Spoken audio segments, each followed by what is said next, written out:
आकाशवाणी लखनऊ से प्रस्तुत है प्रादेशिक समाचार। मुख्य समाचार। प्रधानमंत्री नरेंद्र मोदी ने आज लखनऊ के बादशाह नगर, बरेली सिटी और ललितपुर समेत देश भर के 18 रेलवे स्टेशनों पर पीएम जन औषधि केंद्रों का वर्चुअली किया शुभारंभ। सर्वोच्च न्यायालय ने संपत्ति विध्वंस पर समूचे देश के लिए जारी किए दिशा निर्देश। उचित प्राधिकार के बिना किसी भी संपत्ति के विध्वंस को समझा जाएगा मनमानी कार्रवाई। प्रदेश में उपचुनाव को लेकर प्रचार तेज। भाजपा के वरिष्ठ नेता व उप मुख्यमंत्री केशव प्रसाद मौर्य और सपा प्रमुख अखिलेश यादव ने सीसामऊ विधानसभा क्षेत्र में पार्टी उम्मीदवारों के लिए की जनसभा। और बिरसा मुंडा की जयंती पर 15 नवंबर से लखनऊ में आयोजित होगा 6 दिवसीय अंतर्राष्ट्रीय जनजाति भागीदारी उत्सव। 22 प्रदेशों के लोक कलाकार लेंगे हिस्सा।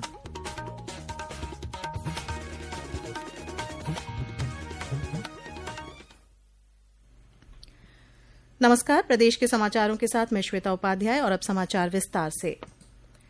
प्रधानमंत्री नरेंद्र मोदी ने आज लखनऊ के Badshah Nagar railway station, Bareilly city और ललितपुर समेत देश भर के विभिन्न रेलवे स्टेशनों पर 18 प्रधानमंत्री भारतीय जन औषधि केंद्रों का वर्चुअल माध्यम से शुभारंभ किया। उन्होंने बिहार के दरभंगा से 12,000 करोड़ रुपए से अधिक की अन्य विकासात्मक परियोजनाओं के साथ इन केंद्रों का उद्घाटन किया।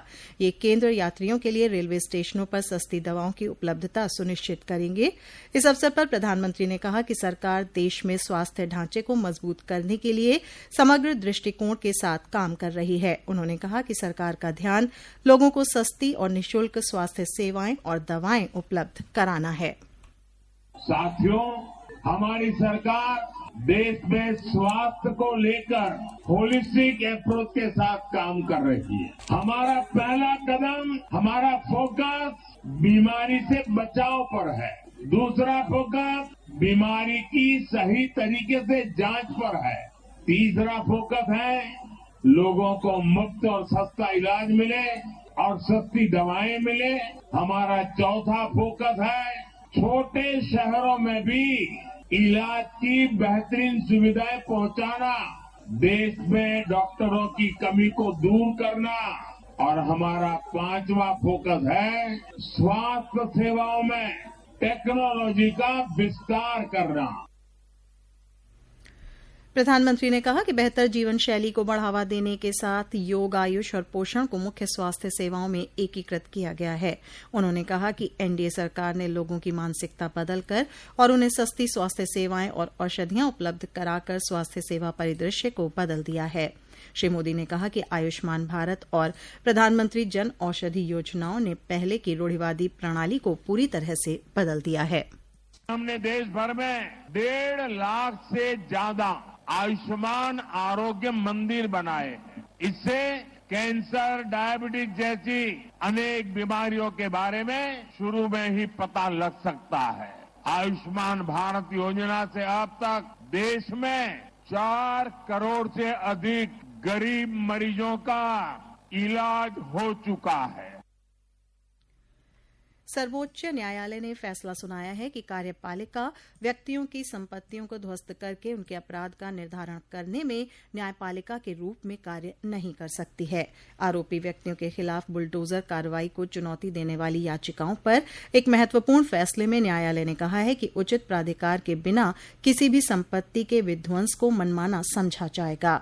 2 न्यायाधीशों की पीठ ने संपत्तियों के अनाधिकृत विध्वंस को रोकने के लिए अखिल भारतीय दिशा निर्देश भी जारी किए हैं। पेश है एक रिपोर्ट। सर्वोच्च न्यायालय ने कहा है कि कारण बताओ नोटिस के बिना कोई विध्वंस नहीं होना चाहिए।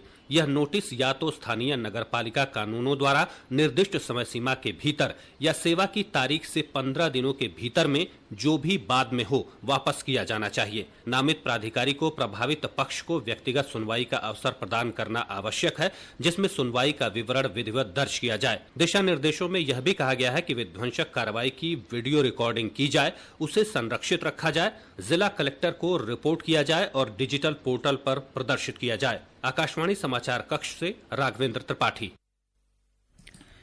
केंद्रीय विद्युत व आवासन और शहरी कार्य मंत्री मनोहर लाल ने आज लखनऊ में प्रदेश के विद्युत और शहरी विकास मंत्री एके शर्मा के साथ राज्य के विद्युत और शहरी विकास से संबंधित मुद्दों पर समीक्षा बैठक की। समीक्षा बैठक में प्रदेश के ऊर्जा क्षेत्रों और नगर विकास से संबंधित कार्यों पर भी चर्चा हुई। ये समाचार आप आकाशवाणी लखनऊ से सुन रहे हैं। ताज़ा समाचार जानने के लिए आप हमारी वेबसाइट news.air.gov.in पर लॉगिन कर सकते हैं। इसके साथ ही आप प्रादेशिक समाचारों का ये बुलेटिन हमारे YouTube channel news on AIR Lucknow पर भी सुन सकते हैं। प्रदेश में 9 विधानसभा सीटों के लिए 20 नवंबर को होने वाले उपचुनाव में अब प्रत्याशियों के प्रचार के लिए 1 सप्ताह से कम का समय बचा है। राजनीतिक दलों ने चुनाव प्रचार तेज कर दिया है। भाजपा के वरिष्ठ नेता और उप मुख्यमंत्री केशव प्रसाद मौर्य ने आज कानपुर की सीसामऊ विधानसभा में भाजपा प्रत्याशी के लिए चुनाव प्रचार किया। इस दौरान उन्होंने समाजवादी पार्टी पर तीखे हमले किए। वहीं समाजवादी पार्टी के राष्ट्रीय अध्यक्ष और पूर्व मुख्यमंत्री अखिलेश यादव ने आज कानपुर की सीसामऊ विधानसभा के लिए सपा प्रत्याशी के पक्ष में चुनावी जनसभा की और भाजपा सरकार पर निशाना साधा। प्रदेश में 9 विधानसभा क्षेत्रों के लिए 20 नवंबर को होने वाले उपचुनाव में प्रयागराज जिले की फूलपुर विधानसभा सीट भी शामिल है। भाजपा के विधायक प्रवीण पटेल के 2024 में सांसद बनने के बाद यह विधानसभा सीट रिक्त हो गई। पेश है हमारे प्रतिनिधि की रिपोर्ट।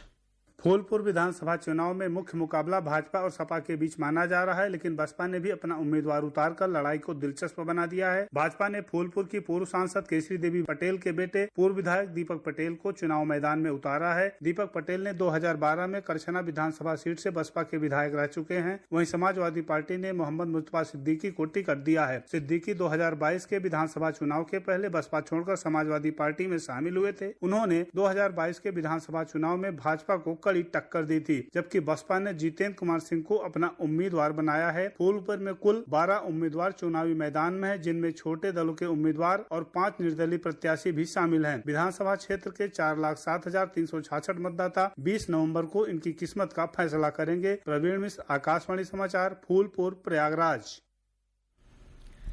केंद्रीय वाणिज्य उद्योग और सूचना प्रौद्योगिकी राज्य मंत्री जितिन प्रसाद ने आज मानव वन्य जीव संघर्ष रोकने के लिए पीलीभीत टाइगर रिजर्व द्वारा तैयार जागरूकता रथ बाघ एक्सप्रेस को टाइगर रिजर्व मुख्यालय से हरी झंडी दिखाकर रवाना किया। इस मौके पर श्री प्रसाद ने कहा कि जंगल किनारे के 72 गांवों में इन रथों के माध्यम से लोगों को वन्य जीवों के बारे में जागरूक किया जाएगा। इससे पहले श्री प्रसाद पीलीभीत में आयोजित दिशा की बैठक में शामिल हुए। श्री प्रसाद का अपने संसदीय क्षेत्र पीलीभीत का 2 दिवसीय दौरा आज समाप्त हो गया। मुख्यमंत्री योगी आदित्यनाथ 15 नवंबर को बिरसा मुंडा की जयंती पर लखनऊ के संगीत नाटक अकादमी में 6 दिवसीय अंतर्राष्ट्रीय जनजाति भागीदारी उत्सव का शुभारंभ करेंगे। समाज कल्याण मंत्री स्वतंत्र प्रभार असीम अरुण ने बताया कि उद्घाटन समारोह के उपरांत 11 बजे से सांस्कृतिक समागम शोभा यात्रा भी निकलेगी। इस बार ये अंतर्राष्ट्रीय जनजाति दिवस के रूप में मनाया जा रहा है। इसमें 22 राज्यों के प्रतिनिधि मंडल के आने की पुष्टि अभी तक हो चुकी है। इसमें सांस्कृतिक गतिविधियां भी होंगी, व्यंजन भी होंगे और सबसे महत्वपूर्ण परिचर्चाएं होंगी कि किस तरीके से जनजाति कल्याण के लिए हमको काम करना है। अभी तक की सूचना के अनुसार 2 देशों के भी प्रतिनिधि मंडल इसमें प्रतिभाग कर रहे हैं। अमरोहा के गंगाधाम तिगरी में चल रहे राजकीय कार्तिक पूर्णिमा मेले के मद्देनजर निकटतम कांकाठेर रेलवे स्टेशन पर आज से 16 नवंबर तक 11 एक्सप्रेस ट्रेनों का ठहराव शुरू किया गया है। स्टेशन अधीक्षक KL कश्यप ने आज यह जानकारी दी। उधर कार्तिक पूर्णिमा के मौके पर उत्तर प्रदेश सड़क परिवहन निगम गोरखपुर से अयोध्या के लिए कल से 16 नवंबर तक 45 अतिरिक्त बसें चलाएगा।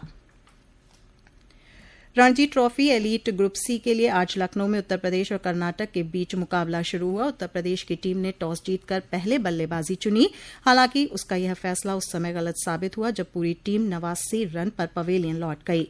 जवाब में कर्नाटक की टीम ने आज का खेल खत्म होने तक 5 विकेट पर 127 रन बना लिए हैं। इस प्रकार पहली पारी में कर्नाटक ने 38 रन की बढ़त हासिल कर ली है।